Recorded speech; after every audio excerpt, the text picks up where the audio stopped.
Oi, hoje é sábado, 23 de maio de 2020, neste fim de tarde nublado, frio, de inverno paulistano. Eu tenho que me dirigir aos meus inscritos e aos que estão vendo este canal pela primeira vez.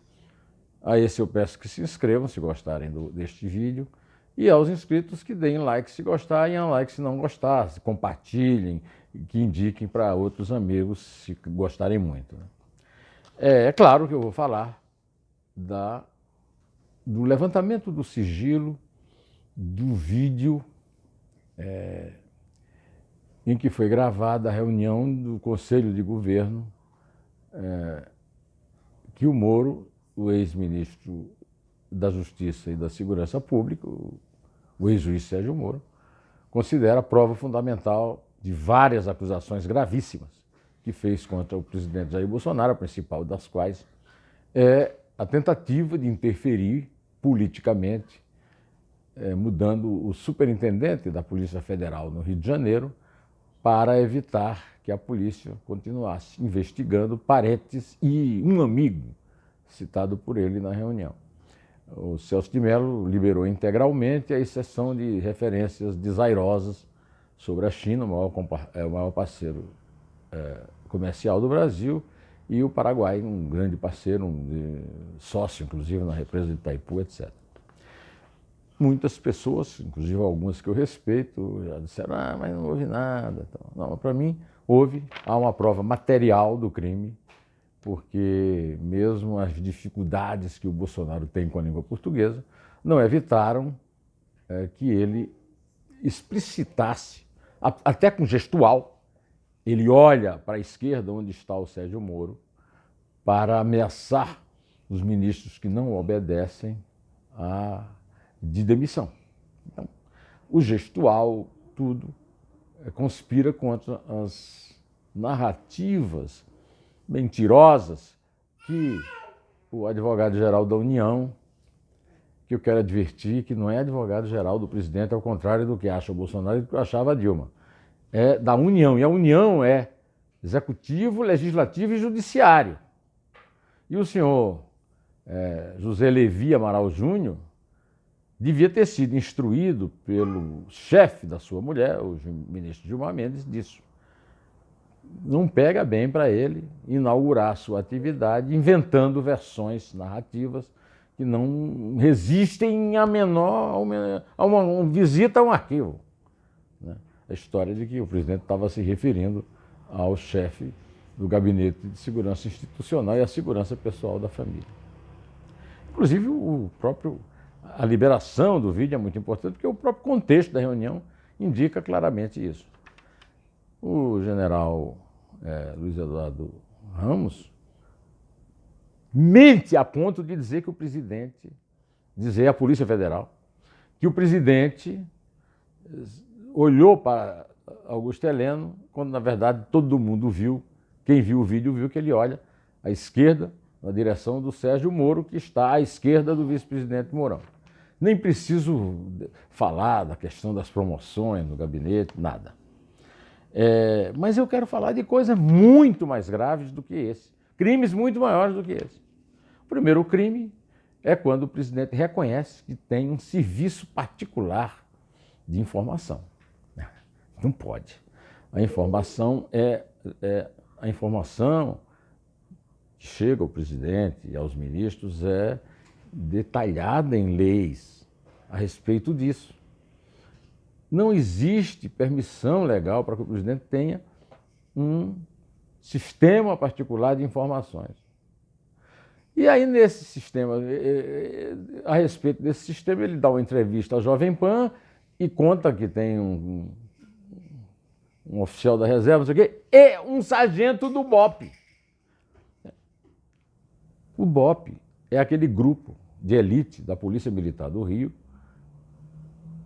do qual fazia parte o capitão Adriano da Nóbrega, chefe da milícia lá do Rio das Pedras, no subúrbio do Rio, homenageado com a medalha Tiradentes por Flávio Bolsonaro, e pela presença do então deputado Jair Bolsonaro no julgamento em que ele foi condenado por homicídio, quando então já era miliciano.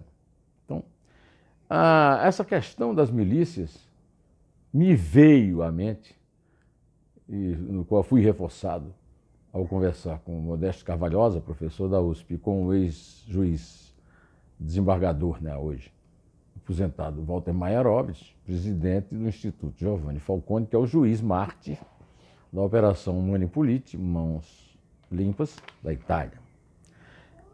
O que é que acontece? O que acontece é muito simples. Além desse serviço clandestino de informação, nenhum presidente da República jamais foi acusado disso, o Bolsonaro disse claramente que é muito fácil dar um golpe no Brasil e que ele pretendia armar a população, quando fez toda aquela campanha armamentista, na campanha e também no governo, para que ela resista às tropas policiais que venham cumprindo ordens de governadores e prefeitos no isolamento social. Isso aí se chama terrorismo. Terrorismo é o crime do qual o Bolsonaro foi acusado para sair do Exército. O crime foi comprovado, ele fez um planejamento para jogar bombas em quartéis na adutora do Rio Guandu, no Rio, e foi absolvido num processo que o livro O Cadete e o Capitão, de Luiz Macluf do Carvalho, mostra o absurdo em que o Superior Tribunal Militar, em clara nostalgia golpista, o liberou do crime de terrorismo. É terrorista e prova que agora está armando a população para resistir. Uma guerra civil, né? Isso aí se chama guerra civil. Nesse crime, ele tem sido ajudado pelo general Augusto Heleno. O general Augusto Heleno tem experiência em golpes fracassados.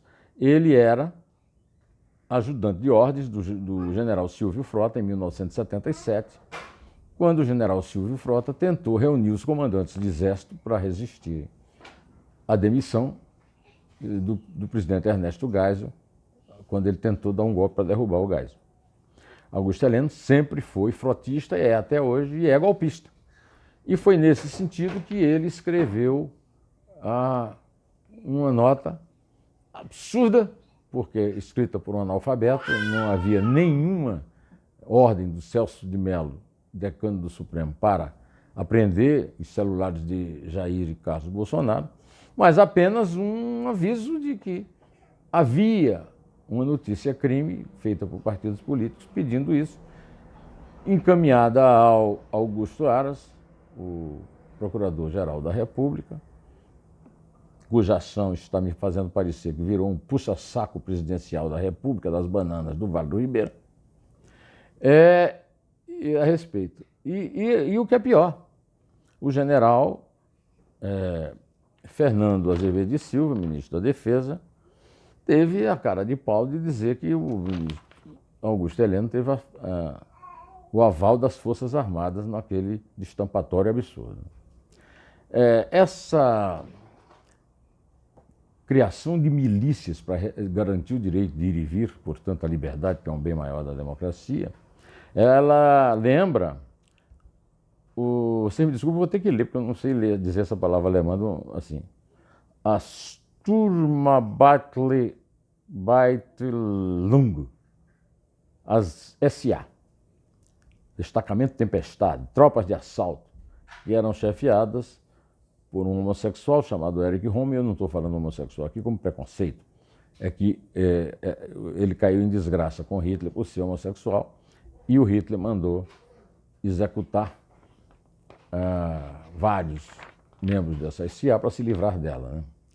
O que não aconteceu com os fasci de combatimento de Mussolini, que assassinaram em 1924 o político socialista Giacomo Matteotti, que denunciava o golpe fascista em pleno voo, né? Eu quero lembrar ao general Augusto Heleno que na história do Exército Brasileiro já há um contragolpe muito conhecido, que foi o contragolpe que garantiu a posse de Juscelino Kubitschek e Jango em 1954, que sob o signo do general Canrobert queria derrubar o Jango. Muita gente que eu conheço está completamente chocada com o nível da linguagem usada na reunião do vídeo. Eu também estou. Acho até que muitas pessoas educadas, como o ministro Nelson Tais, que mostrou esse seu desconforto claramente na gravação, e como muitas das pessoas fazendo mensagens a favor do Bolsonaro nessa questão, que eu digo que jamais essas pessoas contratariam uma faxineira que tivesse um linguajar do Bolsonaro e dos seus ministros, que são nomeados por ele, empossados para fazer o governo dele. Eu me lembro nos anos 70, eu ser um leitor de Fernand de Saussure, de Louis Althusser, de Jacques Derrida, e os estruturalistas falavam dessa questão da linguagem, e o Bolsonaro tem uma linguagem de bandido, e o governo dele inteiro.